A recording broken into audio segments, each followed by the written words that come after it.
Yo, what's up? This is Splendid on Far Side TV with my co-host Jeremy Scippio. Going on, people? Man, so much has happened in the last 7 days. You know, man, so much, so much. First of all, want to give the RIPs out. Rich Homie Quan, Batman Scoop, and James Earl Jones, man. If you guys don't know, that is the King of Zamunda. That is Mufasa. That is the real Darth Vader, the real Anakin Skywalker, the voice. Um, I ain't gonna lie. Don't be mad at me for this. Um, I kind of put him in category of people who I thought was already gone. well, I don't blame you for that, only because I'm a super fan, and in I guess in Eddie Murphy's own way, coming to America too, they had it where he was at his own funeral. Yeah, yeah. And looking at him in that movie, you could see that he had really aged. He hadn't acted, I hadn't seen him on the screen in a very long time. And I think the role was kind of fitting because I want to say he died during the ceremony. I mean, that was all, whatever it was. But um me seeing him play that kind of role, I could see that he was up in years. You know what I'm saying? Because he really didn't move, or you know how when they put somebody in a movie and it's more symbolic than it is them actually acting.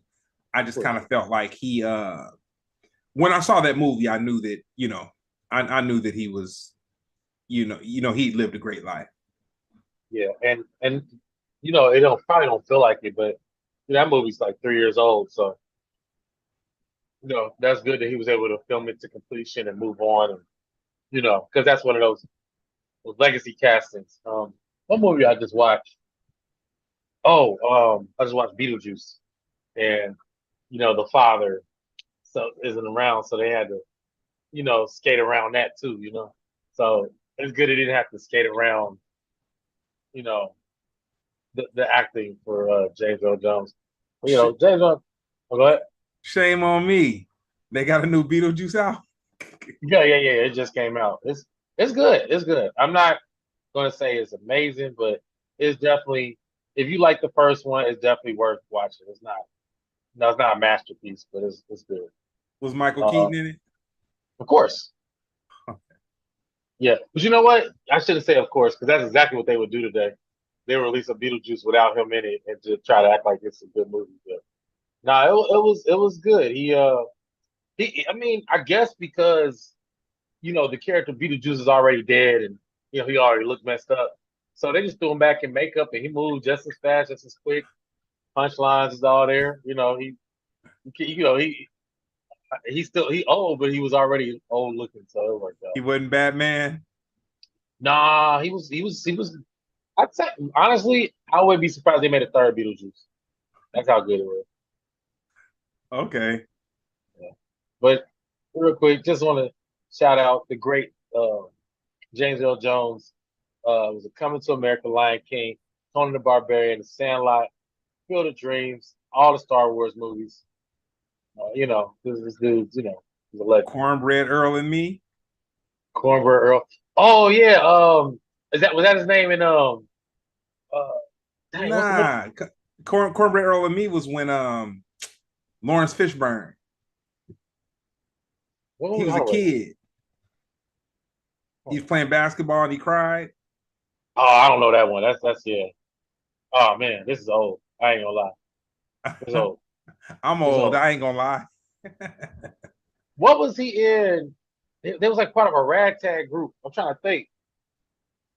It was like a group of people. Hold on. I'm trying to The think. hustler. He was a hustler. Well, he the No, movie was about hustling, but he wasn't a hustler. I don't think. he had a high top in it. He had working on Roscoe Jenkins. And Claudine, he was in Claudine. Nah, this man got way too many movies. Man, this is the way I would like to be, man. I want to have so many movies that you'd be like, man, yo, yeah, 1931 to 2024, man, you can't tell us for nothing. Dang, what was it? It was something I just watched recently. He had like a weird high top fade. I You can't think said of a it. high top fade. Yeah, man. Like if I can find a movie, we can move on. But when You I talking find a about movie, the you talking about the Robert Townsend movie Meteor Man. with Meteor the Man. boys? Yeah. Yeah, the high top fade. It was weird. Oh man. Yeah, RP. Who else said Rich Homie Quan? Fat Uh Man Scoop. Fat Man School. Yeah, Fat Man School died on stage. Uh re- really, I mean, that's when they say people die doing what they love, but really unexpected. Like extremely unexpected, to somebody that died in that way, that manner. Um, I got to learn more about him due to his death, sadly. I mean, honestly I didn't know him outside of the drop. That was it. Outside of That's what not drop? Fat Man School, something playing, Timberland, Oh, okay, okay. Timberland, whatever I say, y'all gotta do whatever I say. Nah, he's the hook man. He come up with hooks. He'd add the spice. I'll say one that I'll say someone that really helped his career when he was in the Missy Elliott song "Lose Control." Yeah. Music make me lose Let's go now. control. So I'm learning is that every time you hear that wild DJ, that's him. Well, yeah, whoever whoever Uh, he's different than Kid Capri because he's an MC, but he just has that classic party voice that when you hear it, it's like, okay. I've spent many nights in clubs having the greatest night of my life. Sadly, not in the United States, but the Fat Man Scoop going off. What's just real quick? I'd love to hear your thoughts on Rich Homie Quan. Uh, honestly, I feel it was very sad that he passed away. Um, I see these younger guys and they're in these positions where they have so much money and so much influence over people. But I just feel like and this is the old this, man, I'm dated, you know what I'm That's saying? all we need to know. I'm over 50, but I kind of wish that the older dudes had a better connect with the younger guys to kind of, you know, just on a mentoring level. I just feel like not saying that his passing had anything to do with lifestyle or anything like that, but I feel that the level artist that he was, I just see with the genre of music, the genre of hip hop that the type of artist that he was. Mhm. I just see a great disconnect um, with the older cats. Well, I mean, and this is the perspective I'm trying to throw at you that I think you don't really be catching on to. You know, he's an older guy now. Like he's not new hip hop. Like his yesteryear was like his era was like 2012, and he really didn't go beyond like 2016. Like he was done, bro. He was Oh like wow. 2017. He was out of here. I mean, because it was him and Young Thug. They came up together. It was because Birdman was trying to replace Lil Wayne with the Young Thug, Rich Homie Quan combo, and they got into it for whatever reason. And I say about time he dropped Flex, which was his last big record, he was done, I guess for some reason I just saw him as a contemporary artist. bro. He was out of here, man. No offense to him, but like you know what I mean. Like he 10 years deep. That's Okay. but I understand what you mean in the sense of there is a somewhat of disconnect, but I almost feel like he landed in that Lil Wayne clone era where I feel like all those dudes, no offense to them, I feel like all of them kind of got washed away. You know what I mean? Out of all of the Lil Wayne clones, I feel like Yachty is the only one that survived. No, no, not Yachty. Sorry. Am I saying that? No. The one with the Hey, spikes. no, Uzi Uzi Vert. Vert. Uzi Vert. Uzi Vert. Yeah. But as out of all of them, all of like Thug and Thug gonna go to jail for a long time. You know what I mean? We don't even know if he He's ever gonna not be gonna up. go to jail, man. Well, he been in jail for a long Yeah, time, he been in so jail, but he's. yeah, no, they're gonna. It's just You think he'll come out with a hit record? they depleting his resources, man. That's what they Yeah. do, man. When you know, and it's you know, this is one of those times where my father's like a super conservative Southern Baptist type of cat. Well, he ain't a type of cat. He's a super conservative Southern Baptist. But it's interesting because my father would say, like, when he would talk about like black exploitation movies, Yeah. like his connect with it was kind of like, man, they had Shaft come out and they had all these movies, Superfly, and it made the black youth feel that they could be invincible and they could do the stuff that the guys were doing in the movies, Mm-hmm. but they just weren't sophisticated enough. You know what I'm saying? And they didn't get that the movies were fiction. And so they only got to a certain level before everything was just kind of like ripped away from them. And I kind of look from what I followed of the Young Thug situation, Yeah. it's kind of like, and that, to my point of the Rich Homie Quan, it's like you have these young artists that make like a ton of money and they have all this influence, but they really weren't prepared for the position that they're in. And so they just kind of feel like the wise words of Ernestine Campbell, my mother, people are always watching you. You don't think that they're watching you, but they're watching you. And the trick is that you'll feel that you're different and that you're not being watched, but you are Yeah. watched. And so, with that being said, I just feel like a lot of cats do these flagrant crimes, like, you know, not to just go off on a tangent or whatever, but it's amazing how these gangsters have gotten on the internet and they just talk business, man. Yeah. They talk, gang business. And I'm just kind of like, you really think that the FBI, the CIA, the DEA, every alphabet boy, they're not watching these interviews? But these guys feel so brazen that they not even tripping. Like they really feel like they're untouchable. Well, hopefully this young thug situation might make people change their minds on it. Just because, I mean, he got a lot of answer for it. You know what I'm saying? Like you said, you didn't feel like they was watching, but you at the top of a Rico case, not because you're the biggest gangster, because you got the loudest mouth. You know what I mean? Yeah. That's the thing. But I think Rich Homie Quan, I don't know, but I think he got out. I think he was out the game. I don't know the full extent, Mm-hmm. but I just say what the perception is they was running alongside each other and it got too heavy. So Rich Homie Quan went this way and Thug stayed in it. And he's reaching the ramifications. And also throw this out there, but I don't know what I'm talking about. I'll just admit it straight up. I wonder if it's connected.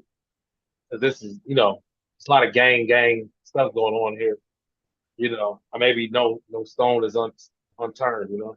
One thing, another thing that the great Ernestine Campbell taught me was, when my mom was killed, involved in a homicide, one of the things that I learned is that detectives aren't stupid, dude. Like they're not stupid. Like when you think that they're like dummies don't become detectives, and these guys all of them have had wiretaps and all kind of stuff going on forever. And the thing about it is, uh, this generation of thug, they don't want to go to jail. They're not. There is no, they not now. Young Thug, I believe he has so much money, so much influence that he has the representation to just kind of like stretch this thing out. Like, dude, you got to understand.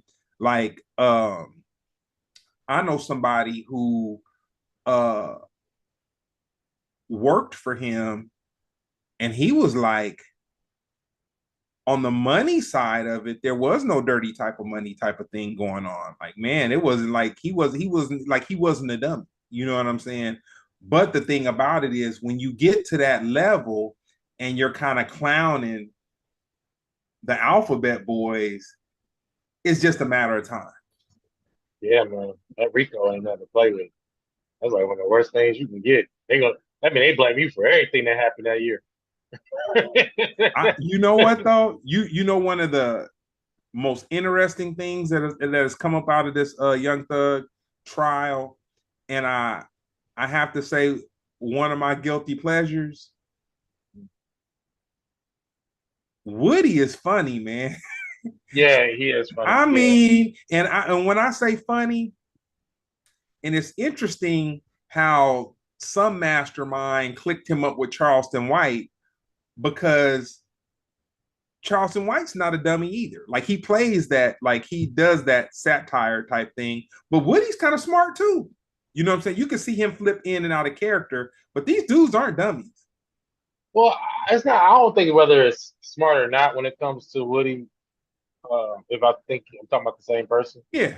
I think he's just his back's against the wall, and he's like, man, like it's kind of like he's in a situation, he's trying to get out, and he's like, man, like I don't know what other way to tell you to let me go. Like you like, and in some ways he's exposing what actually happens. Because if I say out loud like, hey, I told you what I know. From this point forth, I'm just going to be making up stuff because you won't let me go. And then you just start saying yes, yes, yes, yes. You talking about that guy, right? Yeah. He said Yeah. he said a detective. He's like, he said something like his brain was the size of a nut, like he was a dummy. You know what I'm saying? And I just, it was he was like, it wasn't too smart he said it wasn't too hard to tell him a lie. You know what I'm saying? And I told him one because I could tell that he wasn't that smart. And I was just like, oh man. Yeah, I think he's trying to confuse the situation. I think he just wanted out. I think it's a little different. Charleston White to me is entertainment purposes. I think you're literally looking at somebody who just wants to wash their hands with this scenario. You know what I mean? And low key, damn near giving up people for it. You know what I mean? Like, but he doing it in his loose way to where he could be like, I didn't say nothing, but you said something. You didn't say nothing. I think I kind of, even though I do find it funny, I do find it sad at the same time. You know what I mean? I wish that on nobody. Nobody, man. You know what? The conversation is not had. Our people are crabs in a bucket, man. It's like we pull each other down, you know, we make ourselves the butt of the joke a lot of times. And not to just disparage all black people or whatever, but it's kind of like with the whole entertainment thing and all that, it's like it's just so much hatred, man. It's just so much hatred. Yeah, I mean, you know, at this point, the way the justice system works, it has us at the bottom. So I hear what you're saying, and it's not wrong. It's just, we have to maneuver with what we dealt with. You know what I'm saying? Like it's just, if you know that some people, like even like The Wire or whatever show, right? If you're born in a situation and your family's a part of this, like D'Angelo, when he's like his mother was in the game and he tried to get out, his mama put him back in. You know what I mean? Like sadly, the court system, drug dealing. rapping, um, you know, dealing with corrupt cops is a The part of their, revolving door. yeah, it's part of the culture. So to just put it all on, oh, these people just hating each other, that's the problem. Well, we the lifeblood of the scenario. If if you just got rid of all the black people, then there'll be nobody to blame these crimes on. The laws wouldn't be made these way at a certain, you know what I'm saying? Like no, it'll be nobody to give the drugs to even shift it around and make the laws in order to, like it's connected. So, I'm not trying to take the blame off of black people, but at the same time, I mean, I want just seeing how you see this man stuck in this corner when he wants out. You know what I mean? No, Like he I like, get what it. words can I say? What words can I say? That's what I see what he's he like, I'll say anything. Like I'll say ooga booga if you let me go. And they be like, well, sir, answer the next question. He's like, Dad, that didn't work. I pee on myself. like, like, bruh, I did a thing. I stopped doing that thing. Let me go. That's all he's saying. I was a bad guy. Now I'm a good guy. Let me go. That's it. So on to something else that I found kind of interesting. Um, we get these false concepts of wealth and what it's supposed to mean, and you know, your man Damon Dash. First of all, he challenges 50, which I just feel like for him to challenge 50, either they're in on it together or Dame is looking at it as a way to uh be part of a cycle. You know what I'm saying? Well, he's playing. Because I'll go. Sorry. no, go ahead. No. I'll let you finish your point. Yeah, You go. because first of all, Dame Dash has been on the independent uh content game forever. Like I'll say he's one of the forerunners of the hip hop moguls that we know that have been involved in that. And so he goes and he challenges 50, which, there's just something in my heart to think 50 threw him an alley oop. And I don't believe that his mouthpiece just fell out like that, man. I just don't like it's It, sad to it it say, definitely it definitely did. That was not on purpose. come on, man. You it's funny. You think everything's set up. You A think everything. conspiracy. Am I No, man. No, bro. No. Let me tell you. I can bet money on this one. No way in 1,000 years would somebody as flashy as Dame Dash want to go out like that. Especially he was talking tough. Absolutely not. to But be but part of but the cycle though? absolutely not. No way. No way in your toughest out. That's like having a gun in your hand. Like I'll shoot you right now, and then your pants fall down. You can't say that was on purpose, bro. That's crazy. That's crazy work. Now let's take it back because what actually he's been selling off his assets to pay off his tax debt and stuff because he owes so much money in taxes, and he's been hinting at which he's finally started the bidding on selling his part of the rights to Reasonable Reasonable Doubt, doubt. Jay Z's, yeah. Mm-hmm. Which I think it's even though it's worth money, I don't think it's like a lot of money. It was a lot of money to us, but it's not a lot of money to him and them. But it's significant value to Jay Z. Like it would be more valuable to Jay Z than anybody. But Dame Dash, for some reason, refuses to even interact or sell to Jay Z, which made this whole thing interesting because Dame Dash needs money. Jay Z got plenty of it, and he ain't gonna sell to him. That seems like an ego thing. So now we're going into, and then a lot of people are trying to get their revenge on Dame Dash because Dame has been on this big, like you said, independent push where he said, like, hey man, make a corporate business, do your thing, be a hustler. You don't need to rely on people, blah, blah, blah, blah, blah. Right? So everybody's pointing at him, ha ha ha. The problem is not the message, it's the messenger. He is he's arrogant. He's always been arrogant. But his message isn't wrong. I think people I'm not gonna say when he dies, but I think anybody can benefit from listening to Dame No, and what he he's talks about. and Yeah, and go and ahead. and I'll say this, man. I've seen him in action in person, man. Like, Really? Okay. oh, mind blown, So he mind screamed it. blown. He screamed at you. No, no, no, no, no, no, no, no, no, no, no. What he did was he came to an after party in Germany. They were Uh-huh. having this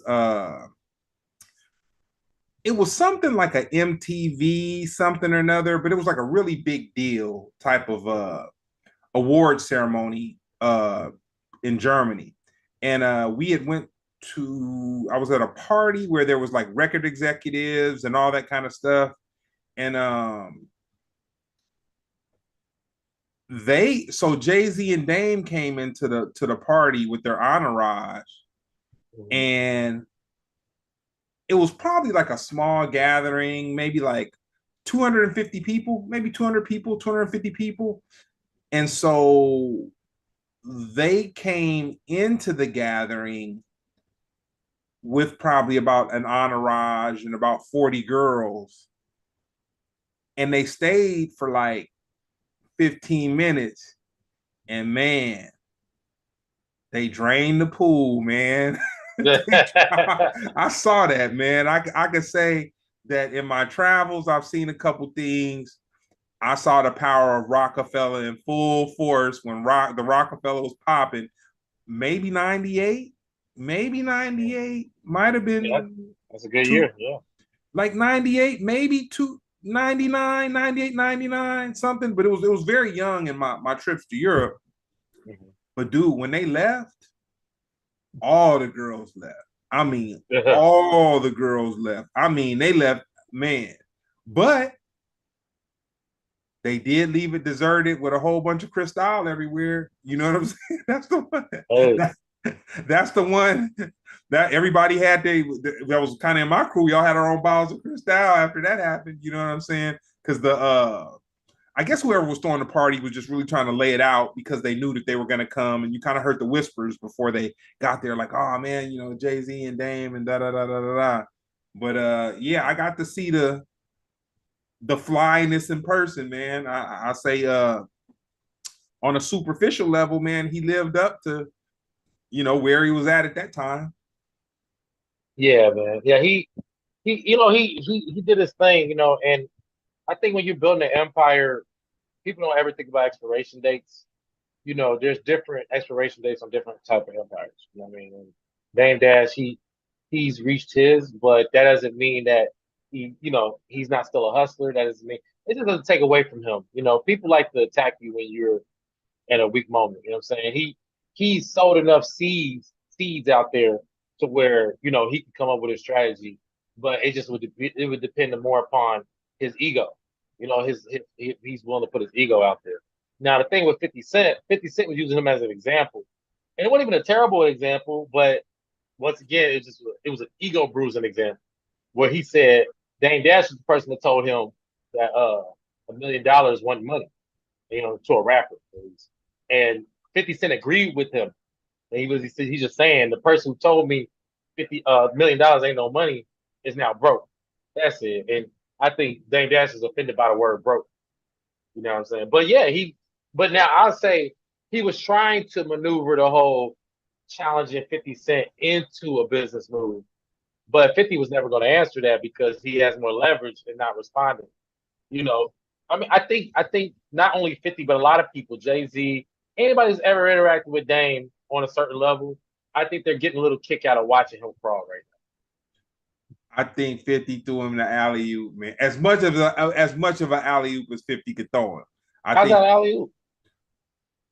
he made Dame part of the cycle, the news cycle. Well, Dame, I don't think he needed 50's help for that.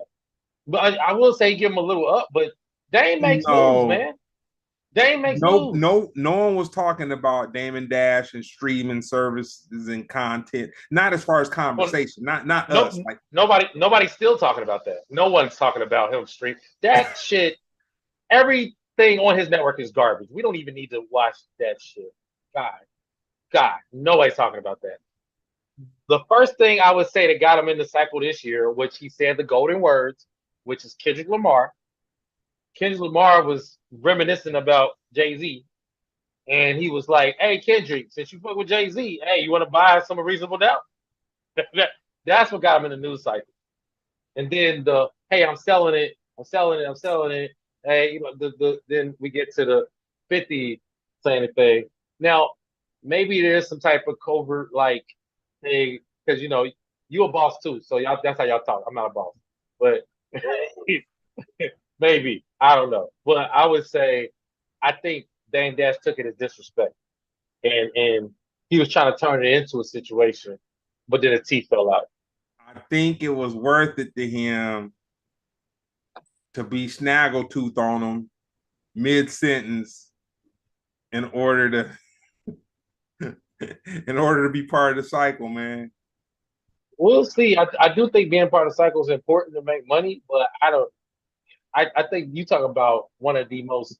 You understand? This man historically said things like your clothes don't match. Like yo, buy a new outfit before you talk to me.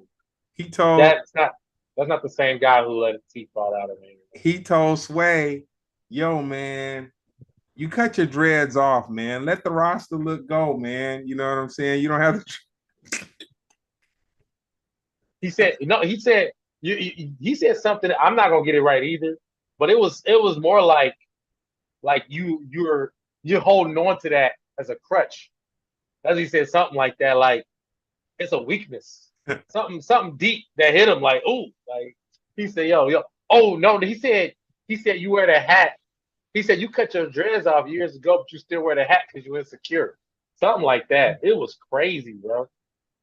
Look, I know for a fact there are tons of people who are enjoying this man's downfall because of the way he talks to people. But I just say the bigger lesson is get the message from him before it's too late because he's not lying in his messages. That's all I say. I don't want to. I'm not You a Dame Dash supporter. I'm I'll just saying. I'll tell you something else that's kind of incredible. So uh Lee Daniels does this horror film, Yeah. but he has Monique in it. Yeah. That was kind of amazing to me that they No, no, both. they've been working together. Oh, so they. This Okay. like their second or third project. She had a movie, another horror movie. I think they just make horror because it's cheap to make or whatever. But she had a horror movie that my wife's friend was in too, by the way. But Lee Daniels produced that, and then this too. I mean, this is what I guess what she was complaining about. This is what a real apology looks like. A real apology is making up for lost time. So I give her that. Well, I'll say today I heard something that reminded me once again, man. I guess I am a conspiracy theorist, man. They were saying how because so much weird stuff was happening on set, they got a real preacher to play the preacher. Oh, for the movie. Yeah, but They should once they should have a real writer to write the movie. If that was the case. They should have. oh, Let's get everybody real. Let's get the real Tyler Perry to make the movie instead of the fake one. This is Lee Day. I mean, it was so many things with that movie that was like it's just like but it's cool. That's cool. I mean, they bit off the Exorcist so hard. I don't know. It was weird. with your man Jay-Z, the man that said, "Oh, this dude," the man that said with the eye and everything. Yeah, the all-seeing eye. He's the dude that says, we're past kneeling. We're so far past Yeah, kneeling and all that Cass kind of Neal. stuff. This Cass Neal. dude, but the funny thing about it is he was able to follow what Puffy did, but take it to a whole nother level. You gotta be specific because what Puppy did is a whole new meaning these days. Being as far as a brand ambassador and people Oh yeah, and people buying into the equity of an influencer or a tastemaker in yeah, order to revive something. Because I will say, uh, Dr. Dre, yeah. Eminem, 50 Cent, Super Bowl. Yeah, I agree with that. I don't think Eminem belongs in that conversation, but yeah, Well, no, he's he. done good. He's a good businessman. Don't get me wrong, but No, should I'm describe him. speaking purely of the performance. Oh, okay. But no, I'm only speaking I thought from you a were talking about like brand ambassador no, stuff. no, no, no, no, no, no, no, no, no, no, no. That's what Brown says that too. I skip around, but no, no, no, no, no, no, no, no, no. I'm talking about.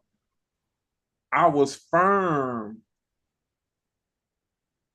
on not standing up, still knee down, Kaepernick to the heart, whatever.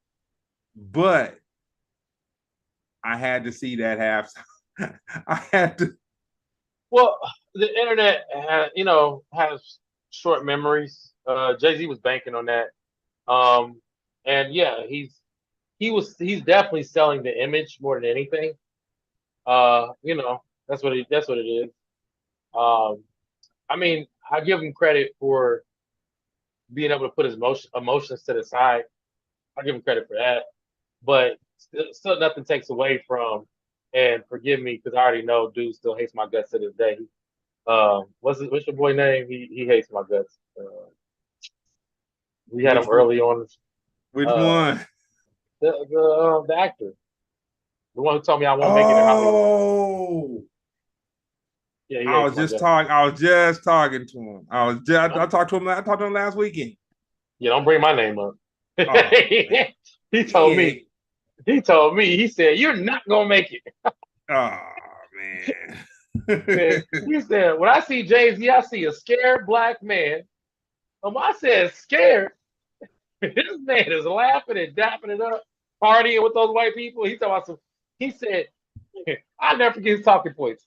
He said, "Oh, he goes, only person he owe explanation to is his wife and kids."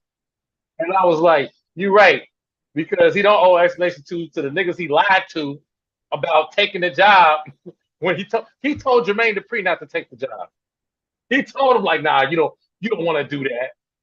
Come on, man, come on." I'll, But anyway, I'll say this: in my adult life, that was one of the awkward moments of my adult life, like where I was present to something that was kind of awkward. The interaction part, but oh, yeah, he was mad. He was mad. But see, the thing is, I know how to keep it to the topic. You know what I'm saying? I don't make it personal, but he made it personal. But it's fine. I do it for a living. I'm not tripping. He said, he said, "You're not gonna make it." I'm like, "You're right." After you blackball me, I definitely ain't gonna make oh, man, that it. was and it was funny because I kind of doubled back on it, and he was like, "Oh man, it wasn't no thing. I wasn't even tripping." Da, da, da, da. And I was like, "Oh shoot, oh whew. Man." Yeah, yeah. I mean, look, bro. Hey, he said, and we can go back and look at it. He said, "You're not gonna make it in Hollywood." That's what he told me. Yeah, it ain't no thing to you. So you know what that reminds me of? That reminds me of one time. It used to be a Vons by my house, and I was Yeah. probably about 17, 18 years old. So I went into the Uh-huh. Vons and I went to pay for my I didn't get a whole bunch of stuff. It was something that was under $20. And I swore that I had gave this cashier my $20. And she's like, "No, you didn't." I was like, "Yeah, I did." "No, you didn't." "Yeah, I did." "No, you didn't." And then I just got mad and just walked off, just left everything. I pull up to the crib, stick my hand in my back pocket. I had the dove. The dove was in my back pocket.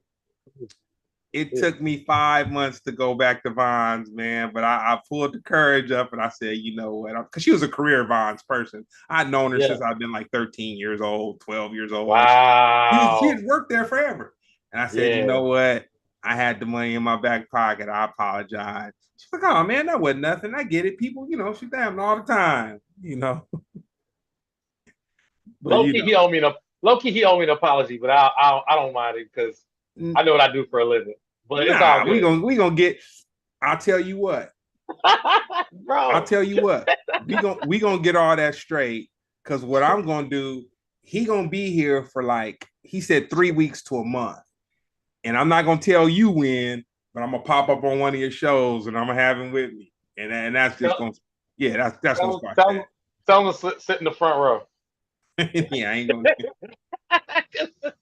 Yo, see, once again, guaranteed. Don't. I, I'm blessed enough because of my life and my situation. What I do, you know, I know how to take stuff. You know what I mean? Like I have to. You once again, if you can't dish it, you don't dish it. You can't take it. You know what I'm saying? I know that I've hurt some people's feelings. You know what I'm saying? So that's Yeah, why I'm like, but you like know. I said, But that boy, whew, no, I've he, always credited you for not being a bully, and I wouldn't walk anybody into the situation for me to say the one time I saw Jeremy, oh man, he was hitting him, he kept hitting him, and I was I honestly would never, because I don't want to be blackballed out of Hollywood. like, He knows Jay-Z. He can make it happen. hey man, hey man, you But be a man. Hey man, he got a whole yeah, he got a whole bunch of stuff about to come out too. That's a cold little yeah. thing. And So respect to him because I really do respect the man as well. You know what I'm saying? Like outside of that, you oh know, no, this he's this you know the interesting thing about that is I became a fan of his almost in a way that he felt was kind of disrespectful because hit the role that drew me into his world, he just felt was a very small role. And he was just kind of like, oh man, I got way more than that. You know what I'm saying? You're tripping off of what I did with that little, he calls it a little whatever. And I'm like, dude, you know, you brought flavor to them lines. You know what I'm saying? But man. I remember Donnell Rollins. I was like, do it bother you when people call you Ash Larry? He goes, nope. At least they know who the fuck I am. Hey man, get it how you live, man. But anyway, yeah, we need to segue into uh, the important topic anyway is because I do want to get to the bottom of this. Um, I'm so confused. This is like it's funny how news works where it don't just like it'll grow into something so big so fast. Um, Kendrick Lamar was announced as the halftime Super Bowl halftime performer after a tremendous year, by the way. Just straight up. Uh, to follow it up, he's which is the Super Bowl is gonna be in 2025, and it's gonna be in New Orleans. real quick, And yeah, his year ain't over. It ain't been it's a not over. tremendous it dude. The college bands is just getting warmed up. They just Yeah, getting warmed up. yeah. It's gonna be a whole nother wave on Saturdays, man. Coming very soon. And during his announcement, he threw a shot at Drake, a response to Drake. That he said when he said there's no he said you only get one shot at the championship. There's no round twos. Drake recently in a Instagram, he kind of stated that he was going to try to go for a game two. You know what I'm saying? Kendrick Lamar threw that shot out there, but people pieced these puzzles together and was like, hold on, wait, Super Bowl, New Orleans. Why was it Lil Wayne ass, right? That's the internet doing that. Then Nicki Minaj jumped out there and Birdman jumped out there. It was like, yo, where's Jay-Z? We want this man's head. Why is Lil Wayne performing at the Super Bowl halftime show? Then you got this. I think this is too far personally for me. Hey, you hear how I talk. People are saying Lil Wayne ain't a good performer. He don't have the hits. They said, look at this performance. He sucks. I'm like, where's this coming from? I've never lived in a world where Lil Wayne sucked. To people, at least. I'll You take say my this. opinion out of it. I'll say this. I think Lil Wayne and Drake gonna be at the Super Bowl, man. Do you think they can overturn? I've never heard that happen in history, by the way. You think they can overturn No, I'm not who's? talking about over. No, I'm not talking about no overturn. You're stuck on that. You think Kendrick Lamar gonna bring out Lil Wayne and Drake? Okay, you drinking gasoline. Uh, do you think Jay Z purposefully, uh, chose Kendrick Lamar to headline to spite Drake and Lil Wayne? I don't think it was despite Drake. I think it was, dude, the cycle, man. We talking about it, like, dude. You got to understand, things are calculated, man. Like, if people program, you know who the Russell is, Yeah, man. His whole playbook is calculated. Like it's a playbook. You know what I'm saying? did he sign anybody? Did Live he Nation, Live Nation? Yeah, he cut that deal. Yeah, yeah, Live that, Nation, that's like Chance the Rapper with Apple Music. yeah, Yeah, you're right. Yeah. yeah. So I just say with that, um, with entertainment, you just have to understand that things aren't what they seem. I feel like Master P got in it, and the whole thing about it is Master P's getting, involving himself in the conversation like he has influence, which I think they said he was a musical ambassador or something or whatever. But dude, whoever Jay-Z wants to be at the Super Bowl is gonna be at the Super Bowl. Question: do you think Jay Z has the power to just be like, "This is what I want, make it so"? Yeah. So you think he you think he openly chose Kendrick Lamar over Lil Wayne, or Lil Wayne was never in the conversation? I think the team was like, whether Little Wayne is in the conversation or not, I think the team was like, the team knew that was going to be part of the conversation in order to get the publicity and whatnot. Mhm. These dudes aren't dummies, man. They're not like, man. It seems like it's just things that naturally happen and whatnot, dude. But it's a bunch of money pumped into the whole, money and brains and marketing and like all these things that make it what it is. It's not just, I'll give you an example. When you uh, were on the set of the movie, uh, where you was at the gas pump and the whole little nine, won't give the plot away, whatnot, whatever. Yeah. Oh, I like to say, what's his name? Dang, what's his name? What's his name? Dang, Who? your boy. I can't think of his name. We ain't gonna say his name. Come on. We ain't Well, gonna say his name. I just like to thank him for not blackballing me from that set. Thank you. I Yeah, we ain't appreciate gonna it. do that though. I'm glad I was able to do the movie without. Yeah, yeah, yeah, yeah, we Because ain't gonna. I was scared. I just wanted to let you know I was scared. But go ahead. When I We was not at gonna the do that. But like I was saying, before you got on camera, there was preparation, right? yes, Makeup and the whole little thing, right? they bagged me up. It's the same thing with this entertainment stuff, man. It's not just as it seems. You know what I'm saying? There's lighting to make it look, it's lighting to make you not look like homeboy. What's homeboy's name in Get Out? Um, I can't think of nobody's name right now. Dang, start with a K. I can't think of it. I'll get it for you. Well, But I say that. I would like him in any light. By the way. No, I'm not saying that. What I'm saying is, without lighting, you look just like No, I know you stupid. without. I mean, I look just like him without lighting. You know what I'm saying? I'm just Nah, saying that yeah. things aren't naturally as they appear. There's enhancements that we use to, you know, Daniel Kaluuya. yeah. Yeah. But yeah, I agree. It just when it comes to this, I mean, some parts of this is straightforward. Some of it's straightforward. Like for me, because I've been talking to all. There's a lot of main complaints, and I wanted to get Valentino on today because he had a whole dissertation on how this is all Jay Z's fault and how Jay Z's been strategically trying to get back at Lil Wayne and Drake for years, and he's not alone because Nicki Minaj feels the same way, Birdman feels the same way, and I don't understand where this is coming from.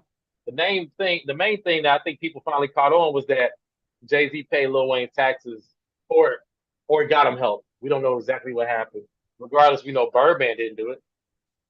You know what I'm saying? We know Nicki Minaj didn't help him. We know Drake didn't help him. So whatever that was, Jay Z helped them. As far as I was concerned, they're on good terms. And they were just spotted together. I mentioned on this podcast, they were spotted together like three weeks ago, or maybe a month ago. It was Jay Z, Lil Wayne, and it was Lil Baby and DJ Khaled. And I think a couple other. They was like kicking it, like just kicking it. I'll give you an example.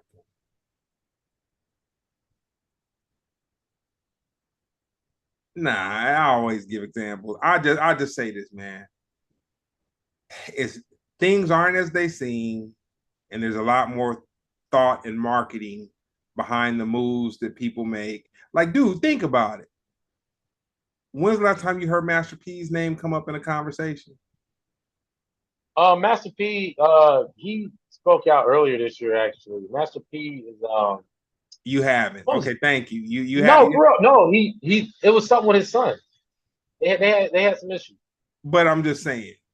And when Yeah. was the last time you heard Nicki Minaj relevant in conversation? She's on tour and she has one of the biggest records this year. I hear you, but And I'm saying these are Birdman, relevant when was the people. last time you heard Birdman come up out of somewhere to really make a statement? I'm gonna give the example. I got Okay, to. okay. The Hot Boy reunion, man. You Yeah, really but think the Hot Boy reunion is not gonna happen at the Super Bowl? under Kendrick Lamar, You don't think that that could not? You think that that why might would not be? why would Kendrick Lamar unite them at his Super Bowl? Even if Kendrick Lamar does not bring Lil Wayne and the Hot Boys out for the Super Bowl, and I'll tell you the biggest tale. Your boy Turk is smart, dude. Okay. He's another one of them cats, man. You'll look at him and you'll get lost in the sauce a little bit, but he's media trained. He's definitely media trained. And they asked him a question on this radio station, I believe it was in Atlanta, and he was like, "Well, I'm." He wanted to act like he didn't take a side, but he said he feels the way a lot of people feel, kind of, sort of, or whatever. But I believe that there's more than a coincidence behind the choice, and that everybody's gonna get something out of it. I feel that the Hot Boys are gonna get something out of it, even if they don't perform. Uh, them being relevant, just now announcing that they are gonna do a tour. You know what I'm saying? The whole BG and Turk thing. I feel like, not to say that there wasn't an issue, but I just feel like, dude, this is show business, dude. Lights, camera, action.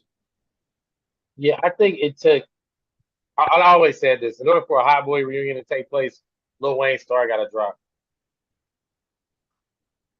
Too big to make money with. That's like NSYNC getting to get back together. Like it takes the main person to go down here, but it was like, oh, let's do this. That's like Destiny Child. Like you're not gonna see that because Beyonce keep getting bigger and bigger and bigger. You know what I mean? And I could name so many groups, but the fact that there is a Hot Boy reunion, that's a Lil Wayne thing to me personally. But I did hear. I'm not totally up on this situation. This is kind of news to me, but I did hear somebody said that not everybody's aligned with it. But like you said, that might be promotional. Might be a Oh promotional. man. You might be right. Hey, I've seen it, man. I've just I mean, and not that I've just seen the world, but I've seen a lot of stuff, man, that you look at and you be like, dang. You know what I'm saying? So Yeah. I'll go ahead. tonight in the debate, Uh huh. I was drawn into it, man.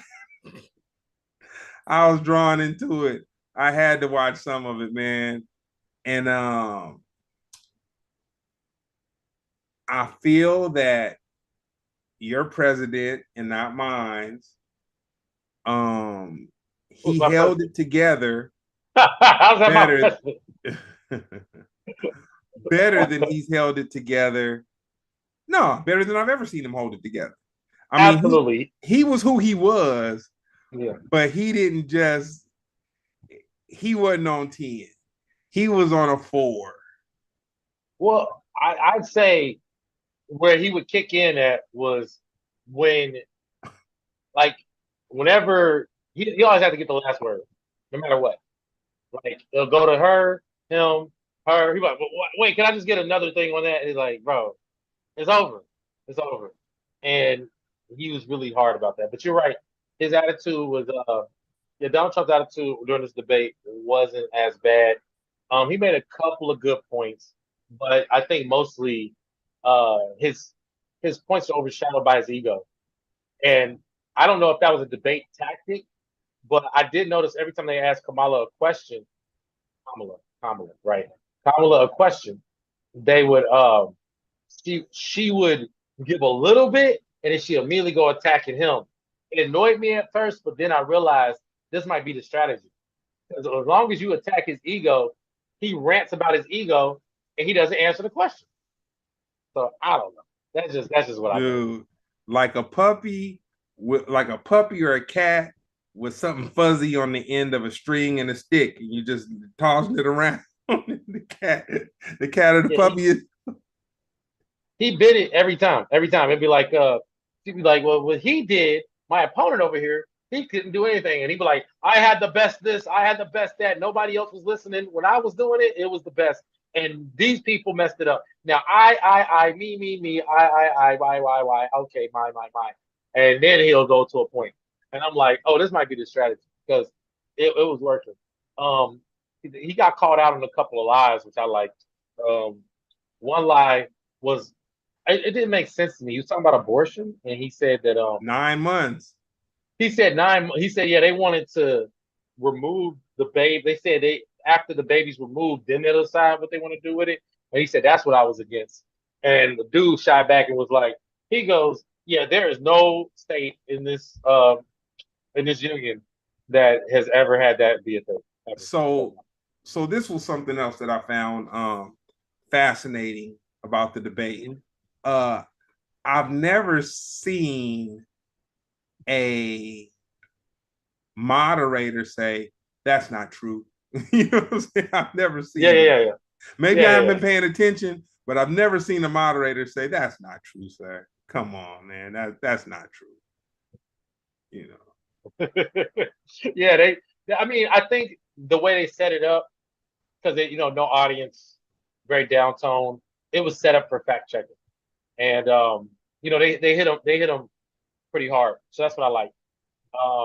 I wish it would have been a little harder on Kamala because there was a couple of times where she she dodged a couple of questions, and even though she answered, I just like it to be like, okay, because she switched her position like a few times, and I would like to know what the change was.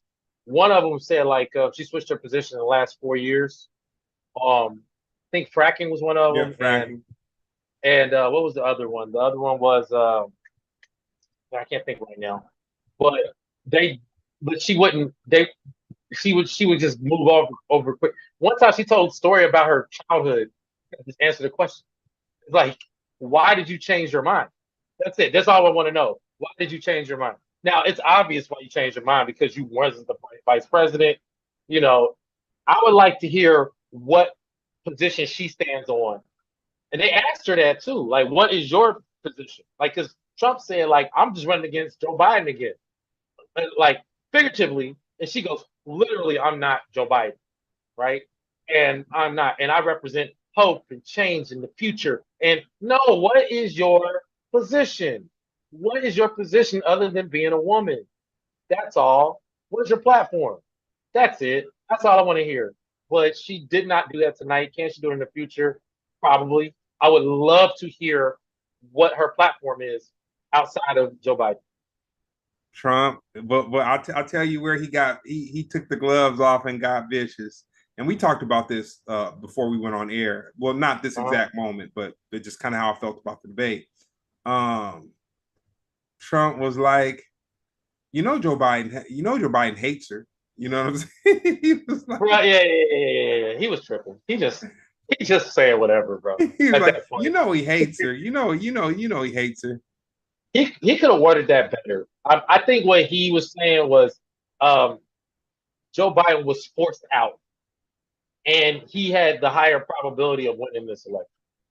So, for somebody who, you know, technically didn't earn her way to the top position to have the top position, what makes you different than Joe Biden, who actually, did some things. You know, Trump, he this dude, he attacks, bro. He With attacks her, just the way he did. we'll leave it alone after this, but I felt Huh? like, and this is part of the conversation we had before the B-roll conversation. Yeah. Um, when Trump was able to say Biden hates Kamala, they don't like each other, whatever, that was prime time for her to say, man, you left your vice president to get hung, man. You left your vice president at the melee.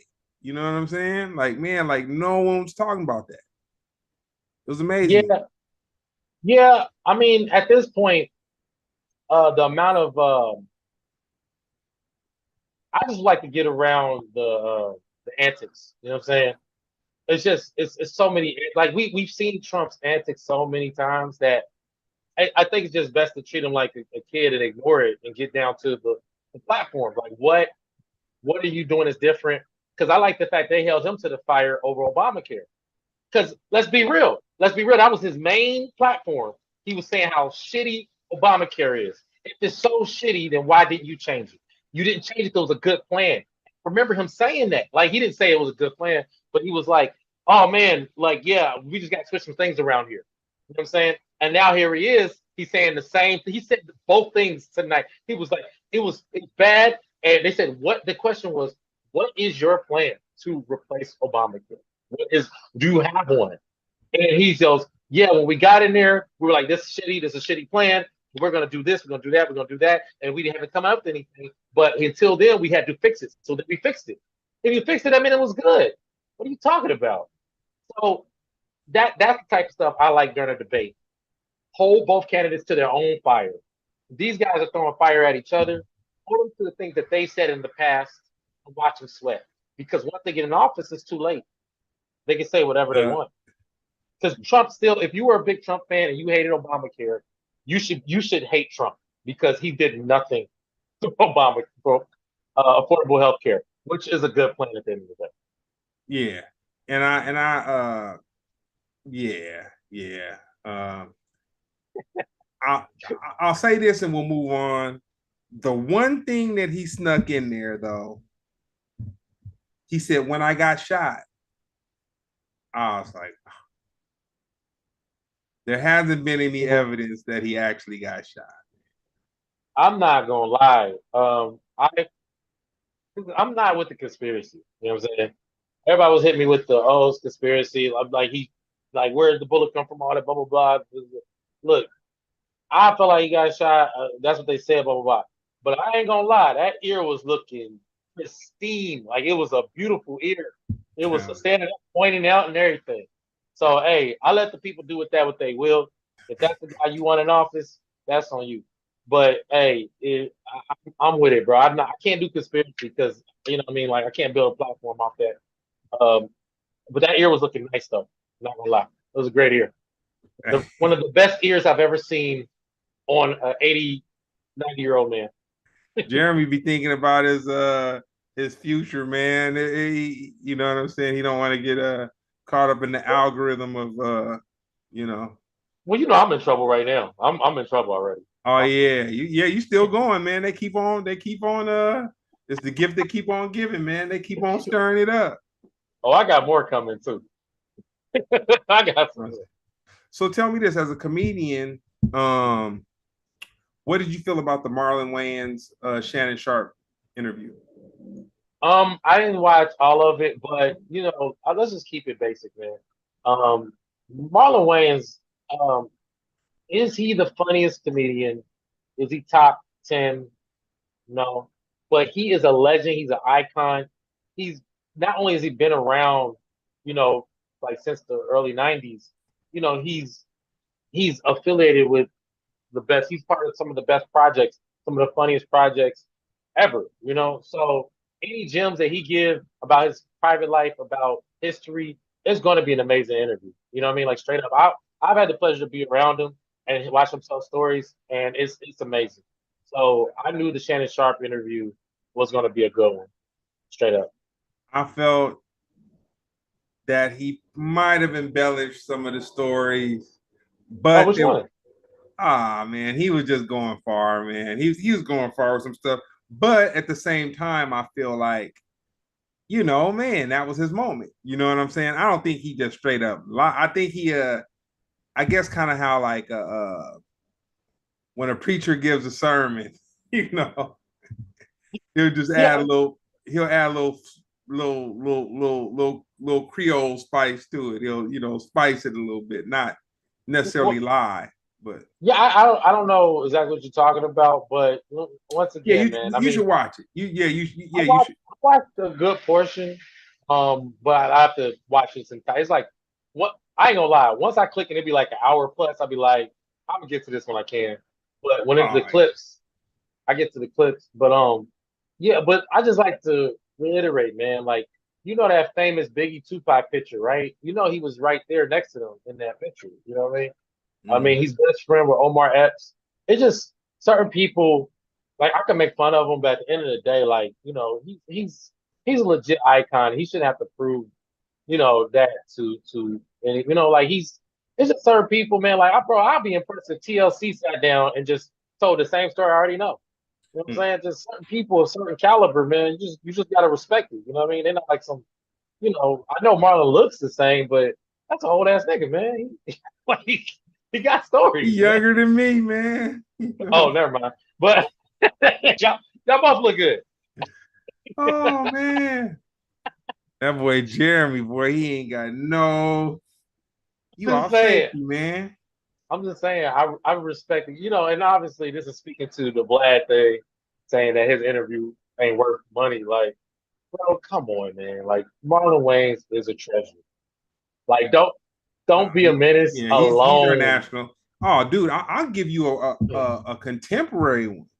If you want to see something funny, if you want Uh, to see Eddie Murphy and what he did with the clumps taken to the level. oh, that wasn't good. Sex up with Oh, it was funny, man. that was That was terrible. dude. Come on, man. Come on, man. That was funny. You know it's funny. You know it's funny. We should watch it together. I gotta watch it Yeah. again. But congratulations on Marlon and Shannon Sharp doing what they did, 1 million in a day or something like that. They did a So million in a day. That's good. That's good. It's better than sex couplets. No point. so speaking on uh plots and plans and being relevant and all this, that, and the third. Your boy Tyrese back in the news again. Yeah, man. After he does a press run for an album, some other things going on, he gets arrested over child support payments. That um, kind of stuff don't just creep up on you, man. I think it does. I think it does. I mean, I have no, I mean, I'm a product of child support. I've never had to pay child support, Lord willing. Hopefully I'll never have to. Hopefully I never have to. But yeah, I think in the concept of the type of artist he is, like you have to work to make money. You know what I'm saying? Even though he got a lot of money, he got to work to make it. So I think maybe because I didn't even realize. I ain't gonna lie. I saw some of his interviews, but I didn't realize the 1992 movies in theaters. You know that Mm-mm. the 1992 movie it's in theater. I was at the theater watching Beetlejuice, and I saw it. I ain't gonna lie, because I met Tyrese, and I ain't gonna lie, I thought he was full of shit. But when I seen that, I was like, oh man, like that's I don't know. It just kind of made me go, I shouldn't be downplaying him like that. You know what I'm saying? And I, from what I know of his story, he really wants to spend time with his. He seemed like a family man. I don't know how. If I think if he could be around his kids, he would be around. If he's not around them, I don't. I think it's sad when the child support stuff does happen. You know what I mean, but you know, I just say I feel like it's more to the story than just him not paying child support doesn't mean he like some bad parent or you know what I mean. Like it could just be bills piling up and ain't got no work coming in. You know what I'm saying? That's just the way I look at that. Just trying to give a little bit of more. I have more compassion for fathers these days than I did in the past. So maybe I don't know, or he could just not be paying and ignoring the bill. So maybe Yeah, yeah. you're like hell no. Hey, from that hit song, man. Hell no. That's funny. Yeah. Um, actually, I didn't even know about this, but I see Diddy reunited with G Dep. Yeah, yeah. I So mean, I say even your boy Diddy is coming out. He outside right now, man. And fools was swearing it was his last days. It was about to just da da da and da da da. it ain't over. It ain't over. He a few people can come out with some allegations, but he probably need to pay G Dep to be quiet, whatever he do. Anybody who's seen some things, he need to be going ahead and cutting up some checks. Some things, some Yeah. things. What's this about these foodieisms, man? Yeah, I thought this would be. We should have brought this up earlier because I feel like this is a perfect topic for you. I don't know if you realize there's a movement that's growing. They feel like LA food and the food, certain cities are known for their food. They feel like LA as a food city is trash. Do you agree with this statement? I would have to say Uh-oh.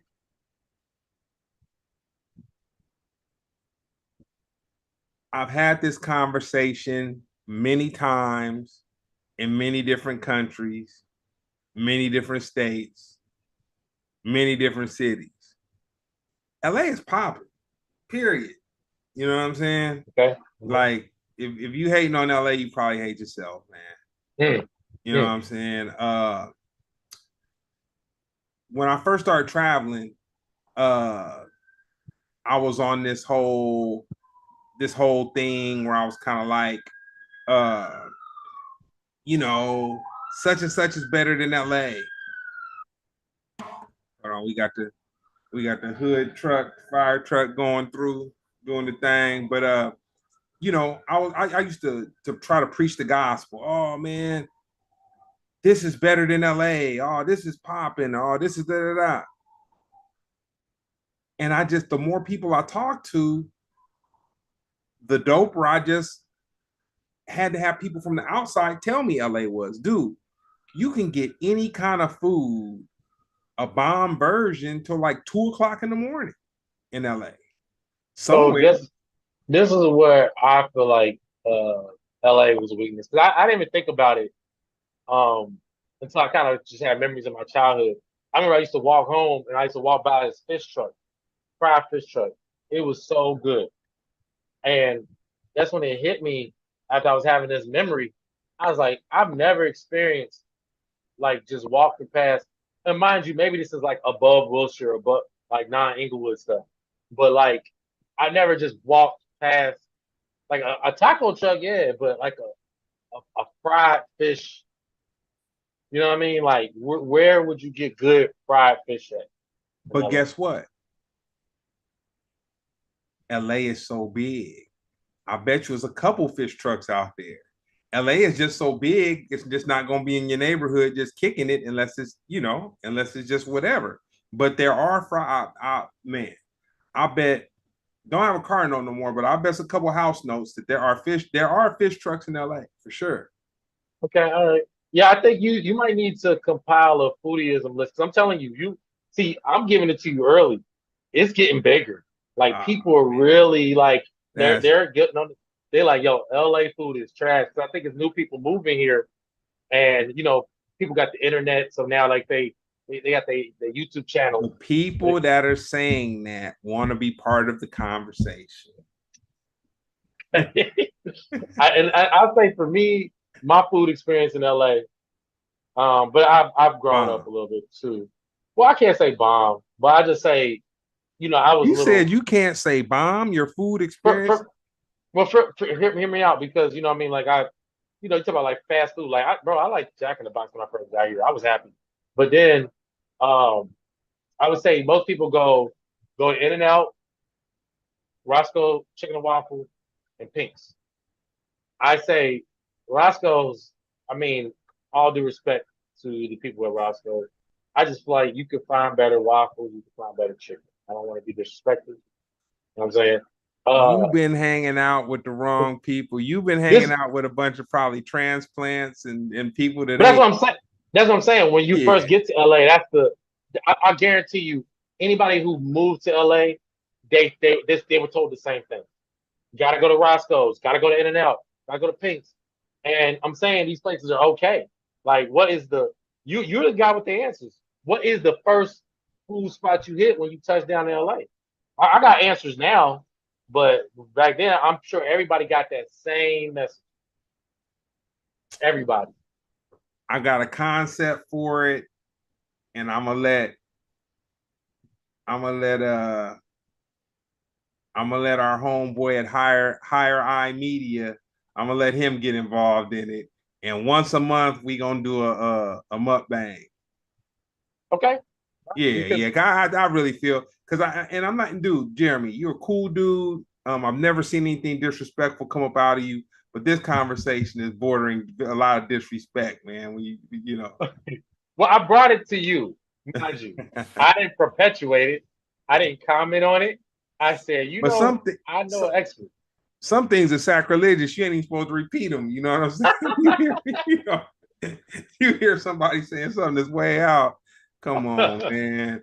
We got man. This Knock it movement off. growing. This movement is growing. It's I don't growing. I ain't like. gonna lie. I even tell you this though, like, because the Kendrick Lamar video, they had Tams in the video, right? Yeah. So people been going to Tams, Ah, and guess what they've been saying? dude, but you got to think about it. Dude, that's a hood burger, man. It's not about Tim's being the greatest tasting burger in the world. It's about it being a landmark. That's all that is. And speaking of landmarks, Randy's Donuts, which they I, expanded. I don't feel Randy's Donuts either. I could take you to some dope donut spots. That's not. But see, these are staple LA places. So mind you, okay, look, imagine somebody comes in off a plane, right? And they land and they go, oh man, I'm hungry. Man, what's LA food at, right? And somebody goes, they give you the same list they gave me. They go, you gotta go to In and Out, you gotta go to Roscoe's, you gotta go to Pink's, you gotta go to Randy's, you gotta go to Tam's. By the end, you go, oh, this is LA food. You know what I'm saying? I feel for you, my brother Jeremy. You've been here forever, man, and you still like, oh man, that's the stuff that they're showing a movie or something like that, man. That's Yeah. not the real. Now, me, and that's not a better answer. It's just my answer. Right now, I'm really in the Prince Street pizza. That's my thing.